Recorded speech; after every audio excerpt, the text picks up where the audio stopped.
आप सभी जानते हैं इन 5 दिनों में सबसे श्रेष्ठ काम है वो है तुलसी विवाह का। बाद में तुलसी माता को विदा करना आवश्यक है। साथ के साथ तुलसी पूजा में चढ़ाई हुई बची सामग्री का हमें क्या करना है। वहीं कुछ लोगों का कहना है कि रविवार है, तुलसी विवाह करें या ना करें, और वहीं तुलसी से जुड़े हुए कुछ अन्य उपाय भी हम यहाँ पर जाने। इन 5 दिनों में तुलसी विवाह किया जाए सामान्य तौर पर तो वो सदा सर्वदा फल देने वाली होती है। हमेशा ही गोधूल बेला जो कि प्रदोष काल का शाम के समय का समय होता है, उस समय तुलसी विवाह किया जाए तो इसका सुंदर परिणाम मिलता है। शाम को 5:36 से 7:42 तक प्रदोष काल का समय है। इस समय गोधूल बेला में तुलसी विवाह रचाया जाए तो इसका बहुत ही सुंदर परिणाम मिलता है। हालांकि शुभ काम तो कभी भी किया जा सकता है, सर्वश्रेष्ठ काम है, इतना ज्यादा सोचने समझने की आवश्यकता नहीं, आप सामान्य रूप से भी कर सकते। मेरी एक बहन ने पूछा है क्या तुलसी विदा करना जरूरी है या नहीं, तो हम आपको बता देना चाहते हैं तुलसी को बिना विदा करके अपने पास भी रख सकते हैं। अगर दान देना चाहते हैं तो उन्हीं पंडित ब्राह्मण को दें जिन्होंने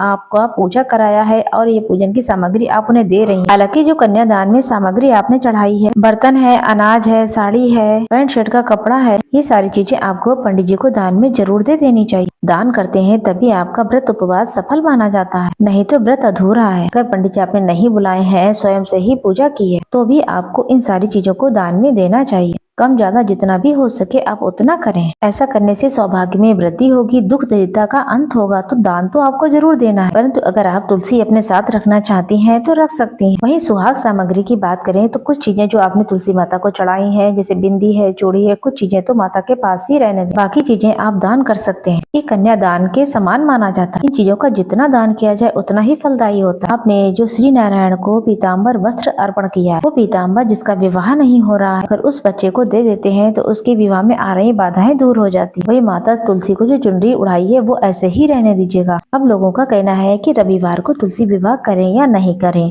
जैसे कि शास्त्र विधान कहता है कि द्वादशी के दिन तुलसी विवाह करना चाहिए, क्योंकि एकादशी को श्री नारायण जागते हैं, द्वादशी को तुलसी विवाह होता है, तो रविवार को तुलसी विवाह हो सकता है, इसमें कोई दोष नहीं है। वहीं तुलसी माता तो इस कार्य से बहुत प्रसन्न होती है, वो श्री नारायण के साथ हैं, इसलिए उन्हें प्रसन्नता मिलती है। जो ये कार्य करता है उसका सौभाग्य बढ़ता है। यहाँ पर वार की महत्वता नहीं है, त्योहार की है। इस बारे में आप बिल्कुल ना सोचें कि रविवार है तुलसी विवाह नहीं करेंगे, बस तुलसी जी में जल नहीं चढ़ाएंगे, तुलसी की पत्ती नहीं तोड़ेंगे। इस बात का सिर्फ आपको ध्यान रखना है। अगर अनजाने में कोई हाथ लगने से, कोई सामान लगने से तुलसी पत्र टूट जाता है तो उसमें कोई दोष नहीं। सामान्य तौर पर अगर अपने हाथों से तोड़ेंगे उसको तो दोष लगेगा। तो रविवार के दिन निश्चित तौर पर आप तुलसी विवाह कर सकते हैं। ये अश्वमेध यज्ञ के बराबर फल देता है। तुलसी में जल न चढ़ाएं, दीपक जरूर से लगाएं, तुलसी माता की परिक्रमा करें। वहीं अगर आप ये मानते हैं कि रविवार को वह तुलसी की स्पर्श ही नहीं करती, तो इसके बाद आप वैकुंठ चतुर्दशी या फिर पूर्णिमा को किसी भी दिन तुलसी विवाह रचा सकते हैं। अब तुलसी विवाह का शुभ मुहूर्त क्या है? तुलसी विवाह हमेशा ही शाम के समय करना चाहिए। कई लोग सुबह सुबह भी करते, तो ये भी ठीक है, जैसा उचित लगे वैसा करें। अगर आप तुलसी विवाह सुबह करते हैं तो वो भी बढ़िया है, और गोधूली बेला में करते हैं तो वो उत्तम है।